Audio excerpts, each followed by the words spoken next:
আসসালামু আলাইকুম রহমতুল্লাহি ওয়া বারাকাতুহু। আলহামদুলিল্লাহ ওয়া সালামু আলা নবিয়্যিনা ওয়া রাসূলিনা মিনাশ শাইতানির রাজিম। বিসমিল্লাহির রহমানির রহিম। আন আবি হুরাইরা আনিন নবী সাল্লাল্লাহু আলাইহি ওয়াসাল্লাম ক্বালা তুনকাহুল মারআতু আরবাঈন লিমা লিহা ওয়া লি হাসাবিহা وسمالها ولدئيها فاصفر بذات দিন তারিবাত বাদাআকা। আজকের বক্তব্যের বিষয় হলো যে নারীকে আপনি বিবাহ করবেন তার 4টি বিষয় জানতে হবে, দেখে শুনে বিবাহ করতে হবে।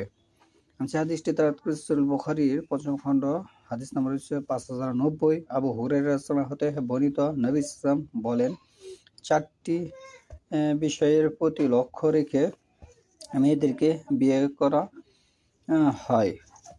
মেয়েদেরকে কি করা হয়? লক্ষ্য রেখে বিয়ে করা হয়। তার সম্পদ, যে মেয়ের সম্পদ আছে, তার বংশমর্যাদা, যে মেয়ের বংশমর্যাদা আছে, তার সৌন্দর্য, যে সৌন্দর্য আছে, এবং তার দিনদারি।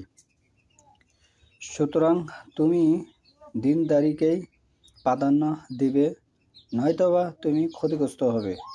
এখানে আল্লাহ রাসূল সাল্লাল্লাহু আলাইহি ওয়াসাল্লাম যে 4টি বিষয়ের প্রতি সমাজে দেখে বিয়ে করা হয়, সেখানে 4টির মধ্যে একটির প্রতি তিনি তাগিদ দিয়েছেন, সেটি হচ্ছে দিনদারি। তুমি দিনদারি মহিলাকে বিবাহ করবে।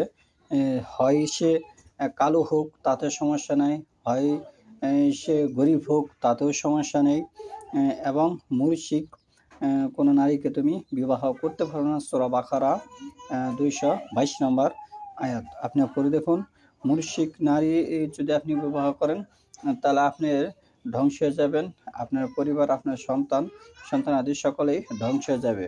মুশরিক নারীকে বিবাহ করার জন্য আল্লাহ নিষেধ করেছেন সূরা বাকারার 222 নম্বর আয়াতে। আর আল্লাহ রাসূল সাল্লাল্লাহু আলাইহি ওয়াসাল্লাম বলতেছে যে দিনদার নারী আপনার বিয়ে করার জন্য, নয়তো আপনি ধ্বংস হয়ে যাবেন। এই হাদিসটি সহিহ মুসলিম শরীফেও এসেছে 17-15। তাহলে আহমদে এসেছে 9526। এই বিষয়টি অতি একটি গুরুত্বপূর্ণ বিষয়। এদিকে লক্ষ্য রেখে আমাদের সমাজে বিয়ে শাদী, মুসলমানের বিয়ে শাদী করা উচিত। বর্তমানে কিন্তু প্রেমের বিয়ে চলতেছে, এগুলো বাতিল হিসেবে ইসলামে গণ্য করেছে।